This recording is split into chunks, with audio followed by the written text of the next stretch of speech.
There's disturbing news just out from London. An independent international tribunal concludes that China is killing prisoners in order to harvest their organs. Organ transplant tourism to China is big business and big dollars are involved. The tribunal found that some of the victims of the forced organ harvesting are detainees from the Falun Gong movement. Former Falun Gong and Uyghur Muslim inmates report they were subjected to ongoing medical checkups and blood testing. China says it stopped harvesting the organs of executed prisoners about 5 years ago, but the China tribunal suggests it is still happening. Here to fill us in with more is Mr. Gary Bauer. Gary is a member of the U.S. Commission on International Religious Freedom. Gary, thanks for joining us. It's good to see you again. Well, it's my pleasure to be with you, but it's sad that we, in this day and age, we're talking about something so horrible and so evil as this. Yes, so fill us in on more of the tribunal's findings and share your thoughts, please. Well, this is a very credible group. The chairman of it, Sir Jeffrey Nice, has devoted years of work on human rights issues.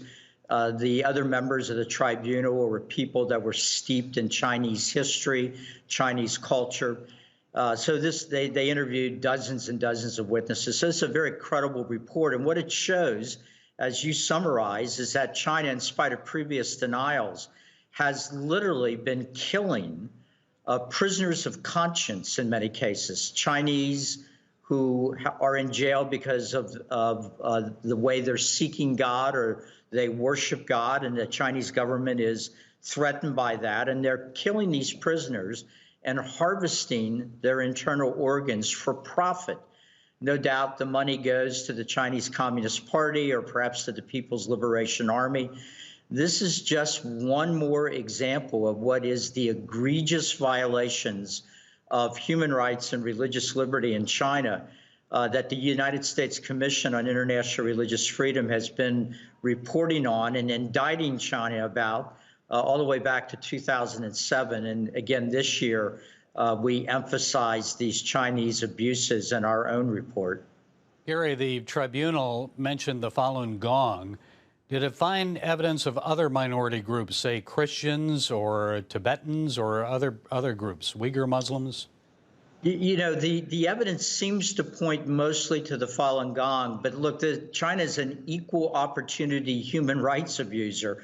So they use different tactics, different things outside the bounds of civilization, depending on what religious group or other type of group that we're talking about. So as we know, I think it's becoming more and more well known, Chinese Uyghurs, Chinese Muslims are being held in many cases in detention camps. Christian churches are being shut down.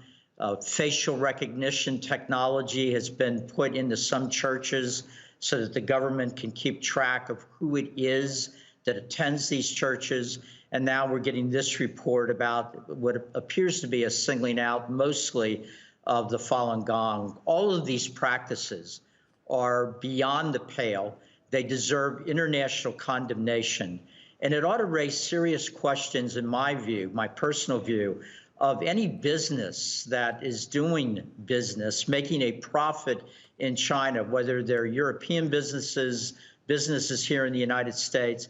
They ought to seriously ask themselves if they want to be doing business in a country that is engaged in this type of unbelievable violations of basic human rights and human dignity. And of course, as it always does, the Chinese government maintains it's abiding by international standards. This is just political propaganda being used against them. But I understand this tribunal looked into this for over a year. It says there's plenty of evidence. Where did all the evidence come from, Gary? Do you know? Well, they talk to people that have made it out of China or people that have relatives in China that have been able to share information with them. In the internet age, in spite of the worst efforts of the Chinese government to stop information from circulating, some still gets out. So all of those things, I think, led to these conclusions. We know from the past that there were projections. We're not talking here about a couple of dozen incidents a year.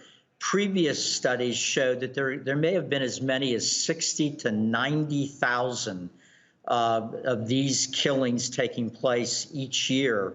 in which organs were harvested. So this is a level of violations of human dignity and religious liberty that I think it's very hard for Americans to even comprehend. And this is ongoing because it's big business, isn't it? So what do we do to stop it? Well, the United States Commission on International Religious Freedom will be urging Congress and the administration, the Trump administration, to act on these issues, to raise them in any kind of bilateral negotiations with Communist China. And we want to keep emphasizing that it is still Communist China. I think over all these years of normalization of relations with China, we've tended to forget what kind of a regime it is. It ends up that all this trade with China ended up changing us, I'm afraid, more than it changed China. But we do think there are things that our government can do, our Congress, the State Department, the administration, and we will work with all branches of government to help give them guidance on this in the hope that these issues will be raised with greater frequency and with more passion. And I know you and other commissioners from the U.S. Commission on International Religious Freedom always say there has to be linkage to religious freedom and trade with China. So Gary Bauer, the U.S. Commission on International Religious Freedom, thank you so much for joining us. Thank you for your insights. Great to be with you this morning.